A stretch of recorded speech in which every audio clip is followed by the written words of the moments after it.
सलाम वालेकुम भाईजान। जय माता दी बहन जी। बताइए आज इस मुसलमान के घर पे कैसे आना हुआ? अरे वो भाईजान, आना क्या हुआ, तुम्हारी बीवी से बहुत जरूरी काम है।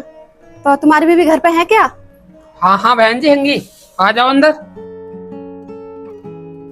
अरे बहन जी आप यहाँ पे बैठो, मैं अभी बुलाता हूँ अपनी बेगम साहिबा को। अरे बेगम साहिबा, ये देखो कौन आई है अपने घर। सलाम वालेकुम बहन जी। जय माता दी बहन जी।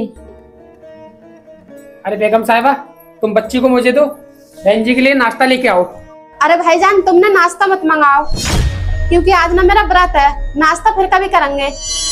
व्रत? हाँ भाईजान, वो तुम्हें तो पता ही है कि हमने नया घर बनाया है, तो हमने उसी खुशी में ना घर में पूजा पाठ रखा है। पूजा पाठ के साथ साथ हमने कन्या पूजन भी रखा है। तो कन्या पूजन के लिए मैं तुम्हारी बेटी को लेने आई हूँ, अगर तुम्हें ऐतराज ना हो तो।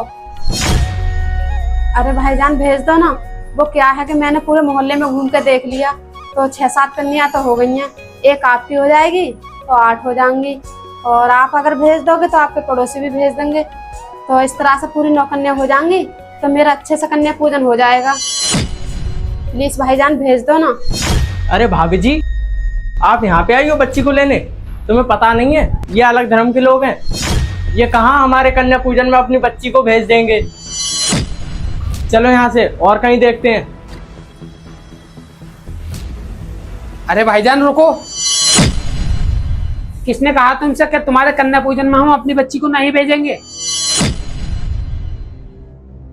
अरे भाईजान, मैं कब से तुमसे रिक्वेस्ट कर रही हूँ कि अपनी बच्ची को हमारे साथ हमारे कन्या पूजन में भेज दो। ना ही तो तुमने कोई जवाब दिया है, ना ही तुम्हारी बेगम साहिबा ने। अरे बहन जी, मैं अपनी बच्ची को तुम्हारे साथ भेजने के लिए तैयार तो हूँ, पर वो क्या है कि अभी कुछ दिन पहले नवरात्रे थे ना, तो पूरे बस्ती के लोग सभी के घर जा जाकर और सभी की बच्चियों को बुला बुला कर लेके जा रहे थे, पर मेरी बच्ची को किसी ने पूछा तक नहीं था।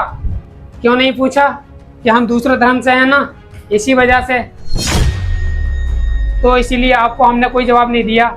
हमने सोचा कि शायद आप हमारे साथ मजाक कर रहे हो, पर मुझे अब तुम पर पूरा भरोसा हो गया कि सच में तुम्हें एक कन्या की जरूरत है, तो आप मेरी बच्ची को ले आ सकती हो। क्या भाईजान सच में? हाँ हाँ बहन जी सच में। बेगम साहिबा बच्ची को दे दो। भाईजान पता है क्या है, बनाने वाले ने तो हमें कोई फर्क नहीं किया है। उसने तो हम सबको एक समान ही बनाया है, इंसान। और इंसान ने ही आपस में धर्म बांट लिए हैं। जैसे कि आप मुसलमान हो गए, मैं हिंदू हो गया, कोई सिख हो गया, कोई ईसाई हो गया। जब बनाने वाले ने ही हमें कोई फर्क नहीं किया है, तो इंसान इंसान में फर्क क्यों समझता है? भाईजान इस बात को मैं सोचता हूँ ना, तो मुझे बड़ा ही दुख होता है। हाँ भाईजान, दुख तो मुझे भी होता है जब ये बात सोचता हूँ। जब हमें बनाने वाले ने ही फर्क नहीं समझा, तो हम इंसान इंसान में फर्क क्यों समझता है? और पता है भाईजान, ये जाति धर्म तो हम खत्म कर नहीं सकते, पर हम इंसान इंसान में भेदभाव जरूर खत्म कर सकते हैं। और पता है वो भाईजान कैसे? हम आपकी रेस्पेक्ट करें और आप हमारी रेस्पेक्ट करो, हम आपके त्योहार मनाएं और आप हमारे त्योहार मनाओ। इस तरह से इंसान इंसान में कोई भेदभाव नहीं समझेगा। हाँ भाईजान, बात तो बिल्कुल सही कह रहे हो तुम। चलो फिर हम चलते हैं। ठीक है भाईजान। चलो भाभी, अपने कन्या पूजन का टाइम निकला आ रहा है।